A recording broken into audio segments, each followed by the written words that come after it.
Hello guys, welcome back to another video. Today we are reviewing Army of the Dead.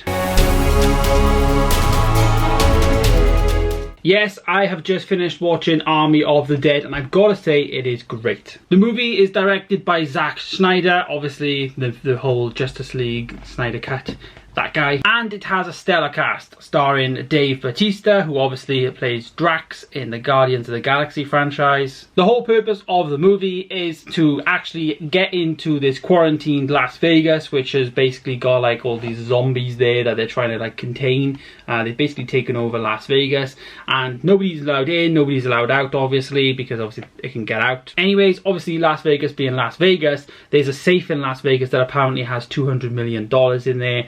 And there's a team of people that Dave Bautista's character Scott has to assemble to basically get the money out, and then he takes a cut and shares it between the team. Right away though, you do get straight into the movie. You know, it's very much like this is the start of it. It's a very interesting way of telling the story. You kind of see the outcome before the outcome actually happens. Obviously, you know, it's like what could happen, I guess.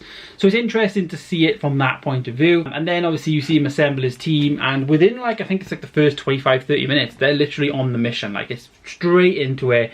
Doesn't like beat around the bush, it's there. There is some very interesting scenes in there, however, some interesting effects. You've got like a tiger, which is obviously, you know, they're using certain characters that would be in Las Vegas, people dressed up, tigers, you know, all that jazz. You see like an Elvis that's like, you know, zombified and stuff, like I guess like prostitutes, obviously people that like work on shows, all flashy. So the zombies are kind of like really rich, really I guess out there people, and yeah, it's authentic, you know, and that's good. I really did enjoy looking at the scene and the set. I think that was really a really big part of the film I really enjoyed. I love looking at set design. Anything with sets I absolutely really admire. And you know, I guess from their point of view, they're creating a set of a zombie apocalyptic version of Las Vegas. So you had all the elements of Las Vegas in like the rubble. Yeah, it was interesting. As I say, with like the people that were like the zombies that were dead on the floor, they would like be wearing like sequins dresses, or I think one of the remarks was, oh, he's wearing a 10k Rolex.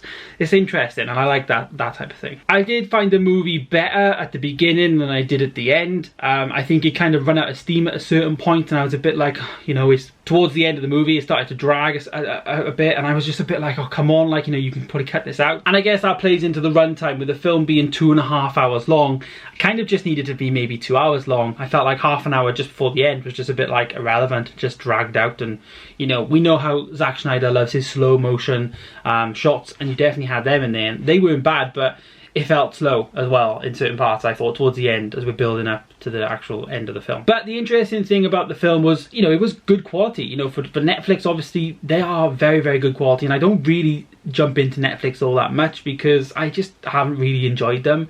And I guess now with COVID, a lot of actors and a lot of films, I guess, that would have been in theatres, they would have been picked up by streaming giants. I know like Amazon picked up a ton during the whole pandemic, and Netflix obviously have as well. Army of Dead is actually out on Netflix here in the UK, but in America it is out in movie theatres, which is very good. And if you can, I would recommend going to see it in a theatre than obviously streaming. You just will get better, you know, you'll get a better experience, especially in this type of film. With all my speakers and stuff though, I had a really good time with it. I found it to be very good. It did look very good as well. Dolby Vision, Dolby Atmos, all that jazz. It looked as a streaming film does. Obviously not better than a disc, but good enough. But yeah, as I said at the beginning, I think the film was better at the beginning than it was at the end. Half an hour I think should have been cut, 20 minutes, half an hour should have been cut, and it would have been a very, very good film. So my rating there is going to be a 6 out of 10. Pretty average, better than average maybe. Got me gripped at the beginning, I was loving it, I loved all the sets, all that jazz, but it just wasn't enough for me to make it higher than that, unfortunately. But there it is though guys, thank you so much for watching today's video. Stay tuned for more and subscribe if you're new. I'll see you in the next one.